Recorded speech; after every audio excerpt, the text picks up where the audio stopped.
To the general public of the 18 and early 1900s, traveling circuses, sideshows, and Wild West extravaganzas that featured a wide variety of daredevil performances, exotic animals, and gymnastic distractions provided hours of amusement and family fun for all of those who attended. With a mostly minimal entrance fee and their ability to travel to different locales rather than being location dependent, they were likely a welcome distraction for many townsfolk that had never seen such dynamic costumes, creatures, quirky characters, and of course, clowns.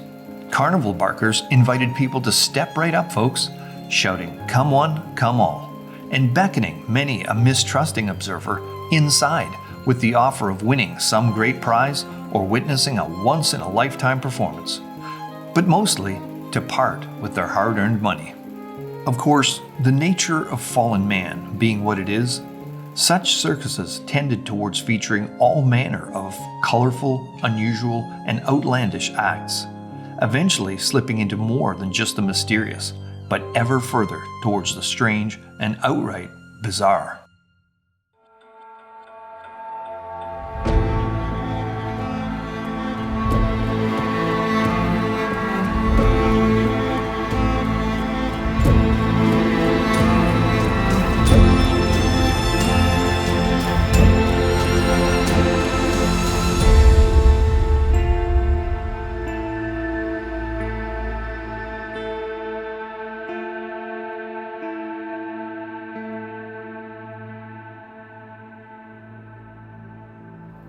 There was a dark side to many of even the most prominent of these traveling shows in the popular sideshow spectacles of the day, sadly misnamed the Freakshow.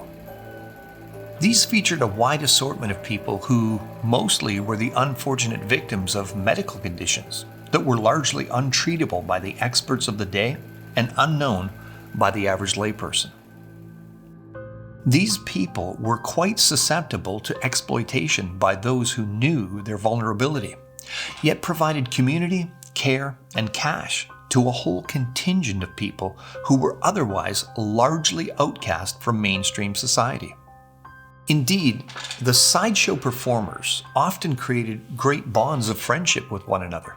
Some even got married and had children, which may not have been the case should they have never have had the opportunity of entering a more welcoming social environment. And yet, aside from the obvious ongoing humiliation of having a physical abnormality not only displayed and highlighted in public advertising, both in print and open-air venues, there was an even more insidious focus that was often emphasized about these so-called sideshow freaks. The common claim to them being like animals. Many sideshow performers had what was known as a pitch card, essentially a photograph or illustration of them, with a brief description about their appearance and supposed personal background, which was largely fictional for most of them. These provided a way for them to make a few extra nickels on the side, and brought larger crowds through cheap advertising. A look at just a few of them reveal the often dehumanizing nature of the names given to them and the common creatures that they were compared to. The Lobster Man, Mule-Faced Woman, Spider Woman, Hop the Frog Boy, Camel Girl, Wolf Boy or Wolf Man. And of course, this was all in addition to the more well-known bearded ladies, giants, little people, and such. But the most negatively influential depictions of all were those used to attempt to demonstrate the connection between all people to our supposed animal ancestors, rather than the biblical understanding that we were all specially created in the image of God.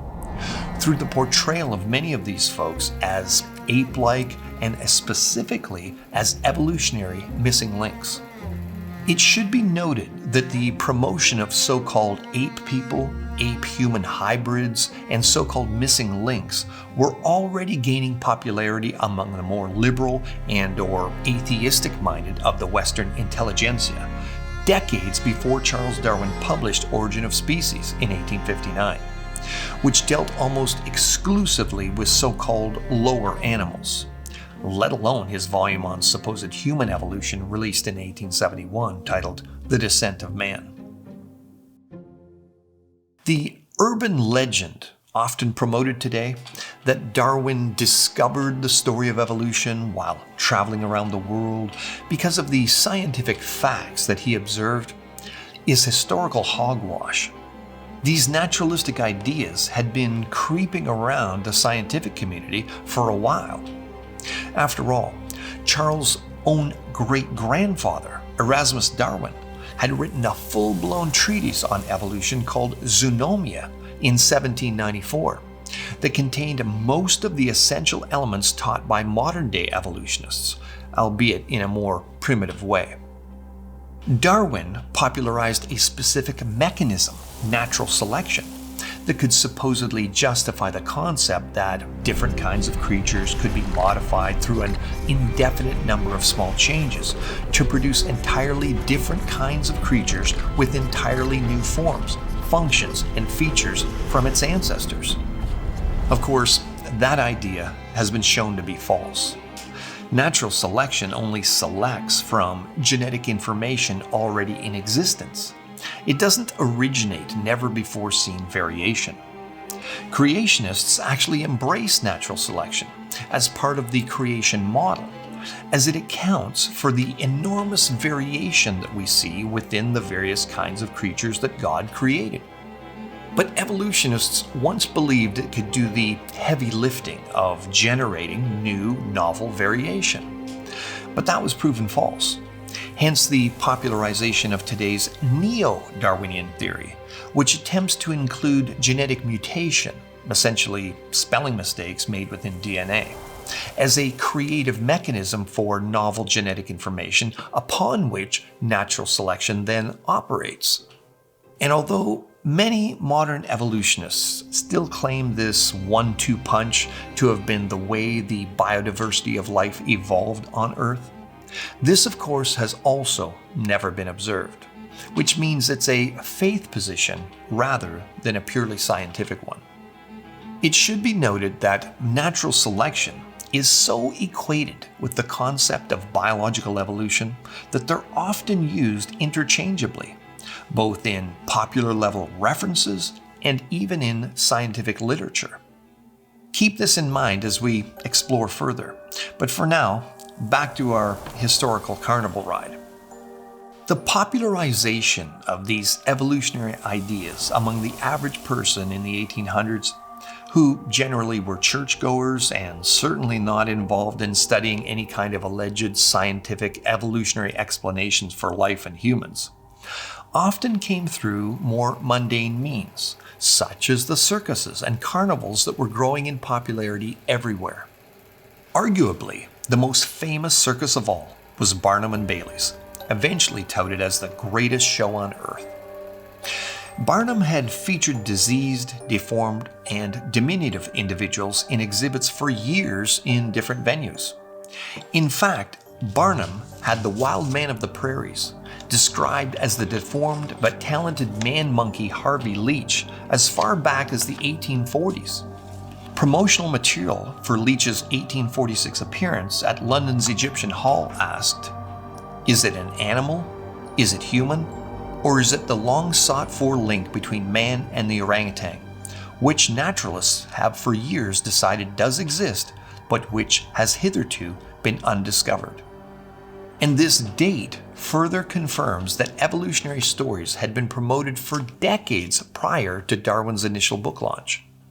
However, only months after Charles Darwin published his highly influential Origin of the Species in 1859, Barnum released posters depicting another man-monkey, similarly described as looking somewhat human but with the anatomy of an orangutan, which was declared to be nothing less than the missing link. To increase the public's perception as to the validity of their claims, the circus advertised that the savage creature was a man-monkey captured while swinging from the trees in an African jungle, and had been examined by their most scientific men and identified as a connecting link between the wild native African and the brute creation.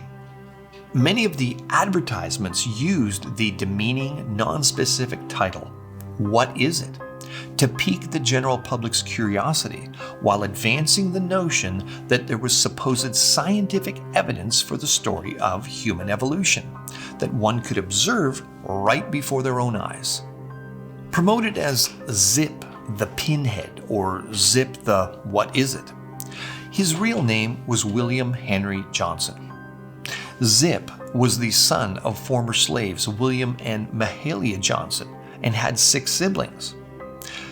Far from being born in the jungles of Africa, he was actually an African American born in rural Liberty Corners, New Jersey.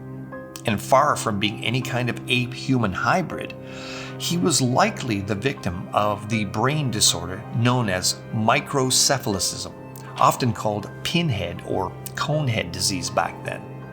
And he also had a form of dwarfism.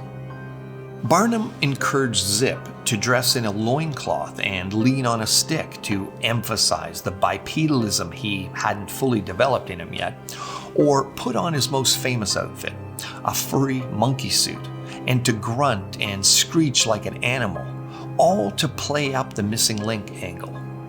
The simple, good-natured Johnson happily went along with the charade throughout his life. So much so that according to an April 26, 1926 New York Times article reporting his death, he'd actually offered himself up as scientific evidence of a missing link during the famous so-called Scopes monkey trial. By the time Zip passed away from pneumonia at the age of 81, he had been used to convince millions of people that he was in fact a genuine ape man, a missing link that confirmed the story of evolution as fact and the Bible's history of humanity as false. Apparently, Zip knew this was untrue, as before he died, his sister testified that he'd said, "Well, we fooled him a long time."